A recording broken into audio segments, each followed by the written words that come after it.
আসসালামু আলাইকুম। তো অনেকে হচ্ছে কি এই ব্লেন্ডারটা কিনে থাকেন যেটা মার্কেট প্রাইস হচ্ছে ৳১২০ থেকে ৳৩০। আর এটা হচ্ছে ব্যাটারিতে মানে AA সাইজে ২ টা ব্যাটারি লাগে।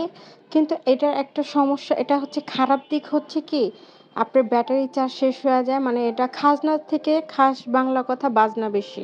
মানে ৳১০০ দিয়ে কিনলে এটা আমার আরো বেশি মানে ব্যাটারির কারণে আমার ব্যাটারি কিনতে হবে, ব্যাটারি চালাতে হবে মানে অনেক এক্সপেনসিভ আরকি। ধরতে গেলে অনেক খাজনা বেশি। মানে ব্যাটারি শেষ হয়ে যাবে ১০ দিনে আবার ব্যাটারি কিনো।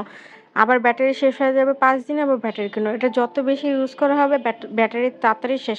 তার থেকে আমি বলব যারা রিচার্জেবল মানে আরো ৳৫০০-৬০০ ভরে একটা ৳৫৫০, ৳৬০০, ৳৭০০ দিয়ে ব্লেন্ডার কিনা অনেক ভালো।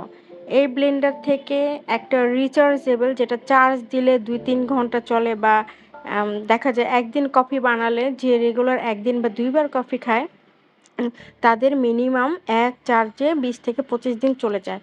সেটা হচ্ছে রিচার্জেবল মানে আপনার কফি ব্লেন্ডার। আর এই ব্লেন্ডারে হচ্ছে ব্যাটারি কিনো, তারপরে একটানা ১ ঘন্টা চালাও তারপরে শেষ। প্লিজ কেউ কিনেন না।